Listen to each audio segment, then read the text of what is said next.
লজ্জা করে না? মুসলমান মেরে মুসলমান প্রেম, তামান্না হত্যাকারী মুখ্যমন্ত্রী, বকটিয়ে মুসলমান হত্যাকারী মুখ্যমন্ত্রী। নাট করো হুমায়ুনের বাচ্চা, তুমিও মুসলমান আমিও মুসলমান, পার্থক্য এটাই আমি সৈয়দ বংশ, তুমি তার থেকে নিচু বংশ, কিন্তু তুমি চোর, আমি হাইকোর্টের উকিল। জীবন কৃষ্ণ সাহার সঙ্গে দেখা করতে গেলেন হুমায়ুন কবির, বলছে এখনো তো দোষ প্রমাণ হয়নি, আমারই তো কলিগ, তাই জন্য দেখা করতে এলাম। হ্যাঁ, চোর চোরের কাছে গেছে, এটা অবাক কি আছে? আজকে মমতা ব্যানার্জির দলে একটা ফেস মাল দেখাতে পারবে? একটা? হাই কই মাইকেলাল, আপনি বলুন, আমি একটা করে বলছি। আমাদের কলকাতার মেয়র ববি হাকিম ওরপে ফিরাদ হাকিম, যার মা হিন্দু বাপ মুসলমান, নন বেঙ্গলি মুসলমান, বাঙালি মুসলমান না, সে একদিনের হলেও জেল খেটেছে, তাহলে তার গায়ে স্ট্যাম্প লেগে গেছে চোর। তার মেয়ে রাস্তায় বেরোলে বলছে চোরের মেয়ে যাচ্ছে, এটা আমি বলছি না, ববি হাকিমের মেয়ে বলছে যে আমি রাস্তায় বেরোলে আমাকে পাবলিক বলছে চোরের মেয়ে। এর থেকে লজ্জার কিছু আছে? ওদের একটা এমএলএ আছে, সে আবার বলে প্রেম না করলে মন ভরে না। ও লাভলি কুলু কুলু মদন মিত্র। ওদের সুদীপ বন্দ্যোপাধ্যায় জেলখাটা আসামি, জলশোভন প্রাক্তন কলকাতা মেয়র, বউ বিয়ে করা, সাত পাকে বাঁধা, সিঁদুর দান করা বউ রত্না, তাকে ডিভোর্স দিতে গেছিল, আমার হাইকোর্ট খারিজ করে দিয়েছে। সেই বিয়ে করা বউকে সরিয়ে দিয়ে ও এখন বৈশাখের প্রেমে হাবুডুবু খাচ্ছে, সেও জেল খেটেছে। আপনি বলুন, ওদের চরম চরম গুড় বাতাসা 5 জনের বাড়ি, সেও জেল খেটেছে। ওদের খাদ্যমন্ত্রী আদরের বালু মমতা, খাদ্যমন্ত্রী, জেল খেটেছে। আপনি বলুন, ওদের শিক্ষামন্ত্রী পার্থ চট্টোপাধ্যায়, সে আবার অপার বাড়িতে খাটের তলায় এত টাকা পাওয়া গেল যে টাকা গোনার জন্য মেশিন আসতো। জীবন কৃষ্ণ, সে আবার জীবন বাঁচানোর জন্য হনুমানের মতো পাচি টপকালো, দিয়ে ঠাপাস কাদায়, যখন কাদায় পড়লো ইডি ক্যাক করে ধরে ফেললো। আজকে এই হুমায়ুন কবির এ আবার পাল্টুমাল, এ কংগ্রেসের কংগ্রেস এমএলএ থাকাকালীন মমতাবুর কাছে এলো, তৃণমূলে যোগ দিল, তৃণমূল ওকে 6 মাসের জন্য মন্ত্রী করলো, 6 মাস পরে আবার তৃণমূলে দাঁড়ালো, ভোগ কাটা হেরে গেল, তারপরে হয়ে গেল নির্দল, তারপরে গত লোকসভাতে হঠাৎ করে বিজেপি পদ্মফুল এমপি দাঁড়িয়ে গেল, আবার এমপিতে হেরে গিয়ে টাকার বান্ডিল নিয়ে হঠাৎ গরু চোরের মাথা, বালি চোরের মাথা, ইডলিকা ধোসাকে, ওর তো বাঙালি বউ জোটেনি অভিষেক ব্যানার্জির, আমার এই হাইকোর্টে এসেছিল, চোর বলে আমি চেল্লাতে এসছে, উনি চোরকে পার করে দিল পুলিশ, আলী আব্দুল চাঁদ আসছে বলে পার করে দিল। সেই চোরের কাছ থেকে পায়ে ধরে টিকিট নিল মুর্শিদাবাদের শেষ প্রান্তে, কোথায়? ভরতপুরে।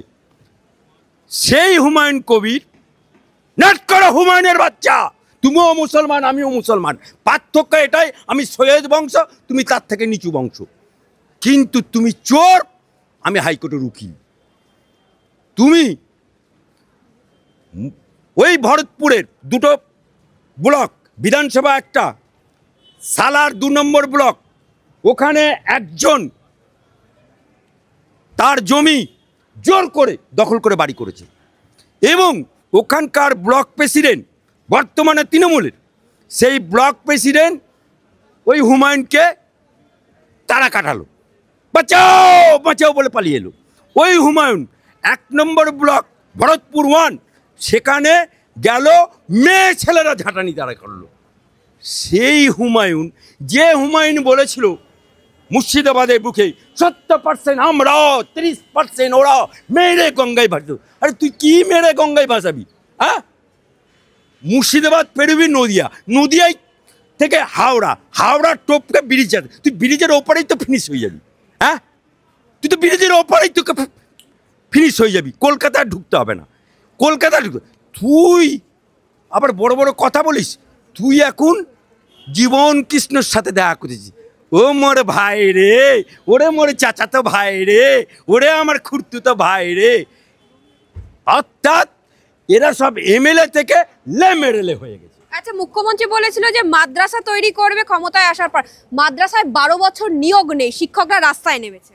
দেখুন, নাট করো মমতা ব্যানার্জি, মমতা আপা, মমতা খালা, মমতা বুবু, যদি এক বাপের বিটি হও, যদি সত্যি করে তুমি সাত্বিক ব্রাহ্মণের বাচ্চা হও, তাহলে অ্যাডভোকেট আলী আফজল চাঁদের কথার উত্তর দেবে। তুমি কি বলেছিলে? বামপন্থ ক্ষমতায়, বামপন্থ ক্ষমতা থাকলে সাজার কমিটি রিপোর্ট বেশি ছিল। সাজার কমিটি রিপোর্টে কি বলা ছিল? যে পশ্চিম বাংলার মুসলমানদের অবস্থা খুবই করুণ। সেখানে পশ্চিম বাংলার মুসলমানরা আজকে চাকরি মাত্র 2% সরকারি, এবং এই পশ্চিম বাংলায় মুসলমানরা বিদেশে গিয়ে, অর্থাৎ রাজ্যের বাইরে গিয়ে করে কমে খেতে হচ্ছে, এবং মাদ্রাসাগুলোরও করুণ অবস্থা। উনি কি বললেন ওই সাচার কমিটির রিপোর্ট দেখিয়ে? মায়েরা, বুবুরা, খালারা, আপা জানেরা, চাচারা, চাচিরা, এই দেখুন বামফ্রন্টের সাচার কমিটি রিপোর্ট, মুসলমানদের কি অবস্থা। আপনারা আমাকে ভোট দিন, আপনাদের 10,000 মাদ্রাসা করে দেবো। এই কারণে বলেছিল বুদ্ধদেব ভট্টাচার্য, তখন বলেছিল মাদ্রাসাতে সব টেররিজম তৈরি হয়, এবং মাদ্রাসাতে কি টেররিজম হয়? আমি ক্ষমতায় এলে 10,000 মাদ্রাসা করে দেবো, আমি ক্ষমতায় এলে মুসলমানদের চাকরি দেবো, 2% থেকে 10% দেবো। এবং তিনি আরও বলেছিলেন যে মুসলমানদের সেফটি, সিকিউরিটি সব দায়িত্ব আমার। মমতা বাবু 2021-এর আঁকড়া দেখো, 5 to 7% হিন্দু ভোট পেয়েছো, বাকি সব মুসলমান ভোট পেয়েছো। এই মুসলমানরা তোমাকে ক্ষমতায় বসিয়েছে, ক্ষমতায় বসিয়েছে। আজকে তুমি ক্ষমতায় বসে কতিপয় মুসলমানের উপকার করেছো।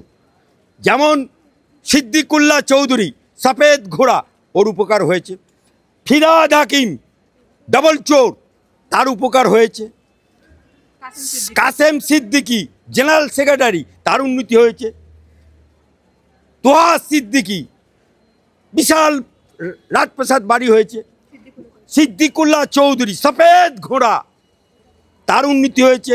তার জামাইয়ের উন্নতি হয়েছে, তার মেয়ের উন্নতি হয়েছে। শেখ শাহজাহান, তার উন্নতি হয়েছে, যে এখন জেল খাটছে। শওকত মোল্লা, সিপিএমের মাল, টবাং করে লাভ মেরেছে, তার উন্নতি হয়েছে। টিপু সুলতান মসজিদের ইমাম, তার উন্নতি হয়েছে। এরকম কতিপয় লাল লম্বা টুপি, গোল টুপি বা তৃণমূলের এমএলএ, এমপি, তাদের উন্নতি হয়েছে। কিন্তু আম মুসলমানের আগে ছিল বামপটে 2% চাকরি, এখন হয়ে গেছে সরকারি আঁকড়া 1.5%। আর 1.5% সেটাও মুসলমানদের না, সেটাও মুসলমানদের না, বাঙালি মুসলমানদের, যেটা হয়েছে নন বেঙ্গলি মুসলমানদের। মমতা বাবু, তুমি মুসলমান প্রেমী বাংলার, তাহলে তুমি বলো না গুজরাটি মডেল হতে দেবো না? তাহলে মমতা বাবুকে জিজ্ঞেস করতে চাই, মমতা খালাকে জিজ্ঞেস করতে চাই, বহরমপুরের এমপি ইউসুফ পাঠান কোথাকার মাল? সে তো গুজরাটি, সে তো গুজরাটি। গুজরাট থেকে তুলে নিয়ে এসে তাকে বহরমপুরে বাংলার কোন ঘরে জন্মেছে তাকে তুমি দাঁড় করিয়ে দিলে, তাকে তুমি দাঁড় করিয়ে দিলে। সেই একটা কথা আছে, জহুরি জোহর চেনে, চোর চোরকে চেনে। আরেকটা কথা বললাম না, dot dot dot dot dot dot dot. সে ইউসুফ পাঠান গুজরাটে সরকারি জমি প্রতিষ্ঠিত, এবং সেটা কোর্ট রায় দিয়েছে সরকারি জমিতে সে বাড়ি করেছে, অর্থাৎ চোর চোরের সাথে মিলিত হচ্ছে।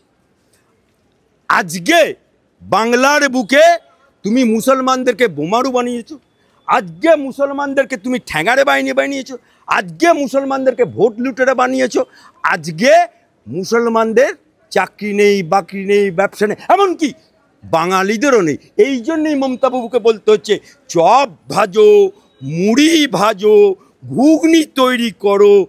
মমতা বাবু, আগে তুমি মুড়ি ভাজো না, আগে তোমার সোনা বৌদি যে নাকি সোনা পাচার করতে গিয়ে দমদম বিমানবন্দরে ধরা পড়েছিল, টেনে হেঁচড়ে কলকাতা পুলিশ তাড়িয়ে, আগে তোমার সোনা বৌদি সে করুক না। গোটা কালীঘাটটা তো নিয়েছো, পাড়ায় মাল আপনায় নিয়ে নিয়েছো, গোটা পরিবারটা তো তোমার এখন বড়লোক হয়ে গেছে। কি ছিল কি হুন, আজকে তোমার দলের লোকেরা সব ঘুটে কুউনির বেটারা সব মক্কা থেকে ফেলেছে। চোরের মায়ের বড় গলা, যেমন মুখ্যমন্ত্রী লজ্জা করে না, বেহার নির্লজ্জ, 26,000 চাকরিকে মুখ্যমন্ত্রী, অভয়াকাণ্ড হত্যাকারী মুখ্যমন্ত্রী, তামান্না হত্যাকারী মুখ্যমন্ত্রী, বকটিয়ে মুসলমান হত্যাকারী মুখ্যমন্ত্রী, লজ্জা করে না। মুসলমান মেরে মুসলমান প্রেম, সেম সেম সেম। এবং ওয়াকাফ আন্দোলন যখন করতে যাচ্ছে মুসলমান, তখন দেখে যাচ্ছে দিল্লি, আর তোমার আন্দোলন হবে বাংলায়। লজ্জা করে না। 26 সাল আনে দিজিয়ে, এখন তো টেলার হলো 26,000, এখনো প্রাইমারি বাকি হ্যাঁ।